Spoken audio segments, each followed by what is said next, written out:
I often see questions being asked or comments made like, why are my images not sharp, or how do I get sharper images? And those are questions that I asked when I first began my journey into wildlife photography. Wildlife photography allows us to capture the beauty of both the environment and the subjects that we're trying to photograph. Getting sharp images, whether you're a professional or a beginner, can be a real challenge. So therefore, in this video, 5 steps to success in achieving sharper wildlife images, we're going to look at tips and techniques which will improve your wildlife photography and help you to capture those stunning images you're all after. And what we'll do is we'll look at focus settings, lens sharpness, camera support, image stabilization, camera settings, and I'll give you some top tips along the way. So let's go and get some sharper images. I'm going to be talking about camera settings, lens settings. I'm a predominantly, well, I shoot with Canon only, but in this video I'm going to cover the same types of settings that you're going to find on any camera system, and it's an understanding of those camera settings and lens settings that's important to getting sharp images. You can have the best camera and the best lens in the world, but if you're not in focus, then you're not going to get any sharp images. Understanding your camera's focus points and systems and modes, which we'll all go through, it is really a must if you're going to get sharp images. Basically, there are 2 main focus settings. That's manual focus, where, as it says, the camera manually focus. You have to manually focus the camera. In wildlife photography, manual focus is seldomly used due to the fact that wildlife are more often than not constantly on the move, or they're about to move. Autofocus works where you place the focus point on your subject, the camera will automatically focus on it, and I would suggest that autofocus is the #1 focus setting that wildlife photographers use in order to get sharp images. Understanding your camera's focus points and the focus modes is an absolute must. So let's look at them. There are basically 3 different types of focus modes.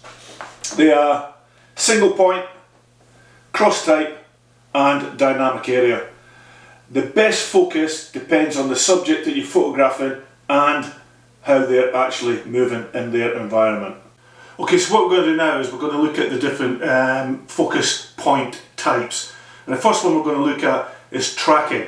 Now, tracking will actually follow, or will detect and follow your wildlife subject, and it uses mainly eye detection. You have what's known as spot AF, and that spot AF is very important, especially in bird photography, because it focuses on a very small area, and it's best to use spot AF on subjects that could be easily obscured by the background. So spot AF is a really good one for bird photography. The next one we're going to look at is single point, and that's good for stationary or very slow moving subjects, and you can get precise focus on your subject. Next one we're going to look at is your cross type focus points, and with the cross points that reads both vertically and horizontally. Good for birds in flight. And then we have expand area autofocus. It's a single autofocus point that's selected, and the camera uses that point plus 4 or 8, as in the cross type focus points, to surround the subject and focus on it. And then we have the dynamic area. There are normally 3 different types of dynamic areas, and what they'll do, they're best used for things like fast moving subjects, and again are good to use in birds in flight. So those are the main types of focus points. So we've looked at the different types of focus points. What we need to think about now are the autofocus modes, and there are basically 2 autofocus modes. That's single autofocus and continuous autofocus, or as it's known in Canon, servo. Now, Single autofocus is used normally for stationary subjects, so really within wildlife photography it's not normally used because our subjects are normally constantly on the move or about to move, and that's where continuous autofocus or servo comes into its element. It's the autofocus mode choice of most wildlife photographers, and what it does is it continually checks your subject and it readjusts the focus, and it's often used for a continuous sequence of shots. So continuous autofocus or servo is the autofocus mode choice of wildlife photographers. Top tip: back button focusing. Back button focusing, if you're not using it at the moment and you're a wildlife photographer, I would highly recommend you to use back button focusing. And what that does, it allows you to focus by using preset buttons on the back of your camera instead of just constantly using the shutter button. It allows you to focus more precisely, allows you to switch focus modes quickly, lock focus, and take multiple shots.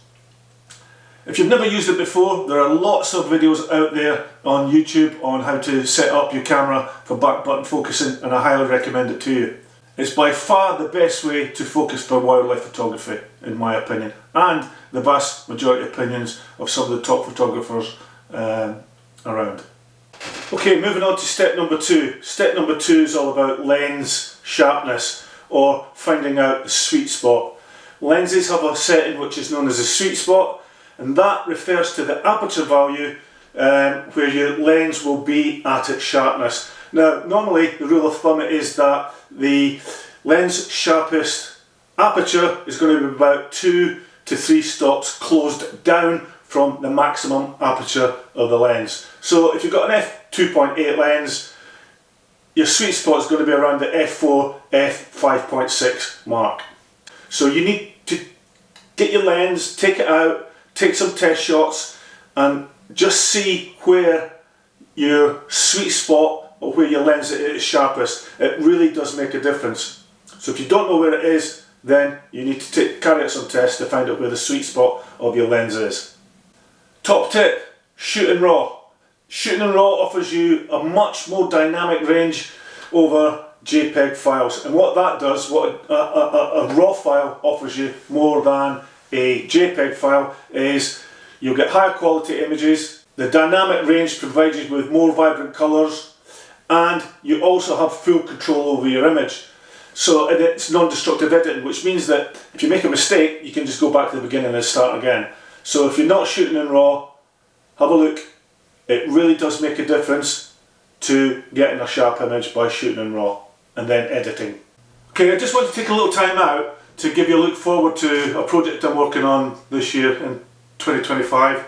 I'm trying to improve my approach to videography. So I've spent a lot of time, I've had my YouTube channel up and running, and I think there's probably a lot of people out there who would like to take more video of wildlife, or even think about setting up a YouTube channel.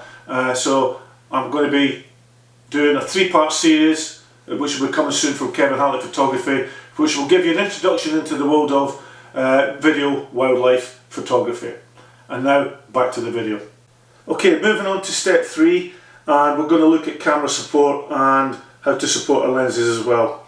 One of the most common causes of soft images is camera shake, and that typically occurs when we're hand holding our cameras. When we're holding a lens, that can then result in movement of the lens which slightly blurs the image. That's why shutter speed is so important when we're hand holding, and combined with image stabilisation, it allows us to use slow shutter speeds, which results in lower ISO values and again leads to better quality images.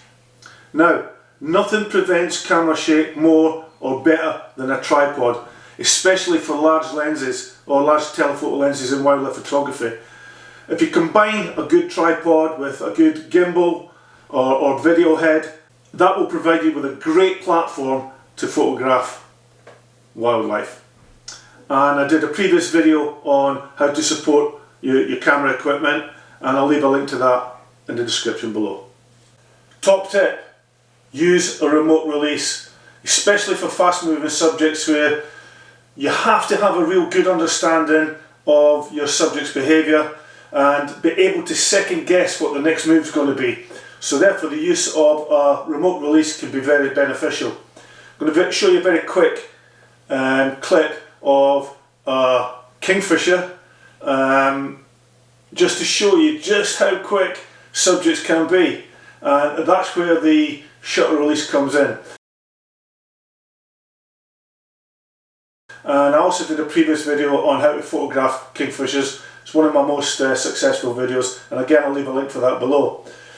You may not think it, but the vibration from actually pressing the shutter on your camera to take a picture can affect the softness of the images that you're taking, because it creates that little bit of vibration. So if you've got a really fast subject like a kingfisher, as you've just seen, the use of a remote release, especially if you understand their behaviour and you can predict what the next move is going to be, they're a great aid.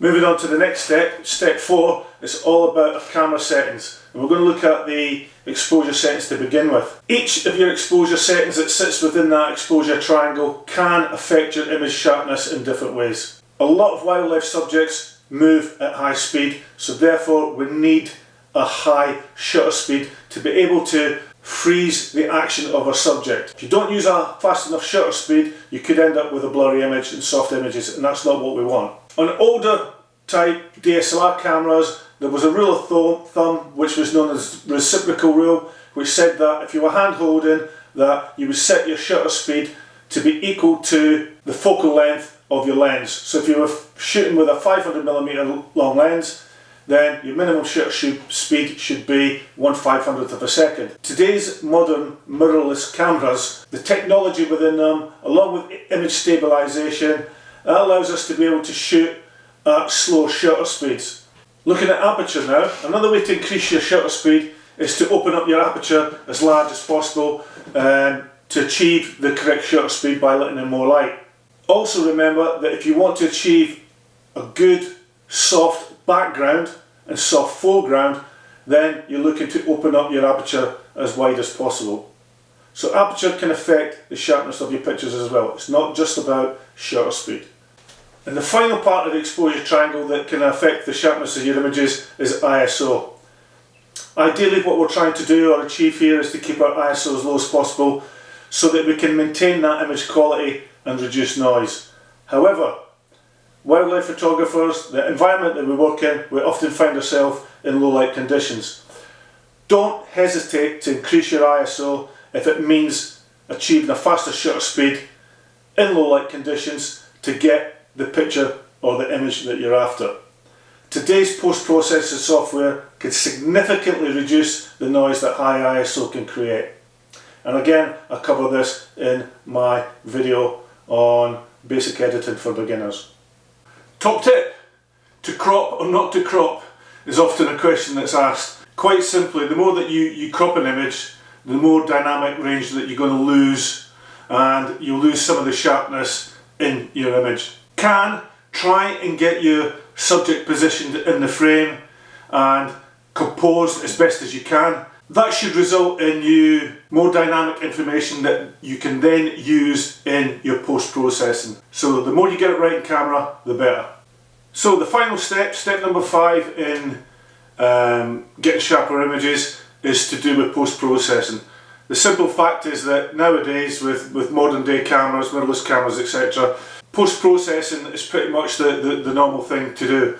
If you're not post-processing and editing your images, then I strongly advise you to do so.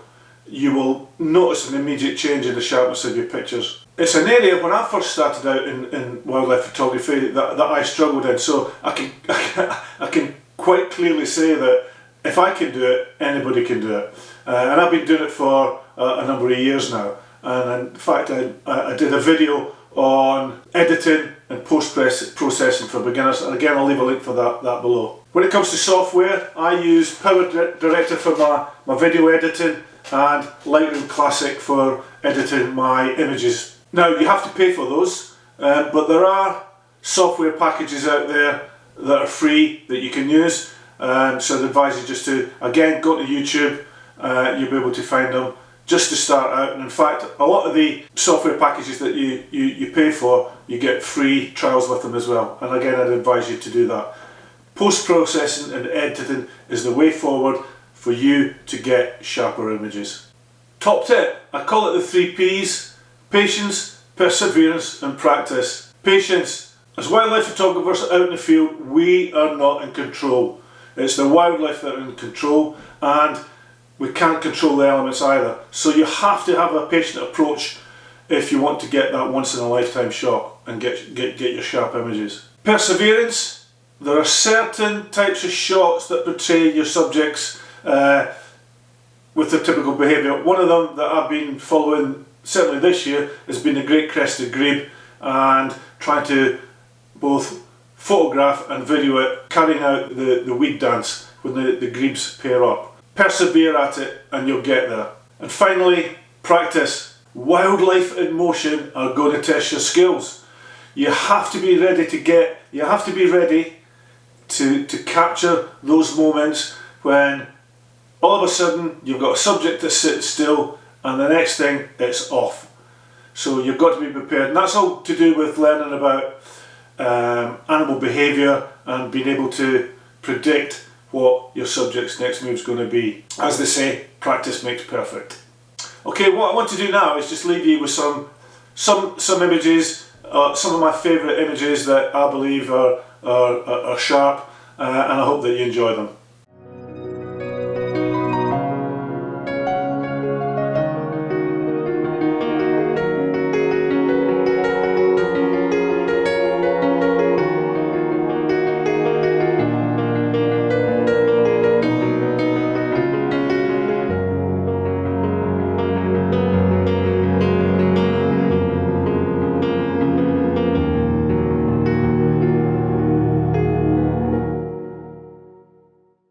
Okay, thanks for watching this edition of Kevin Hatley Photography and the 5 essential steps to sharper images. I hope you've enjoyed it. I keep saying it all the time, as much as I do filming these videos and getting them out there onto YouTube and sharing my knowledge and experience here in the UK with people all over the world. All I would ask is that if you've liked it, could you hit the like button? Could also ask you to subscribe to my channel, Kevin Hatley Photography. It's completely free, it doesn't cost anything. And again, it just helps me to keep growing the channel and get it out to more people. So, until the next time, keep safe, take care, and I hope to see you soon. Bye for now.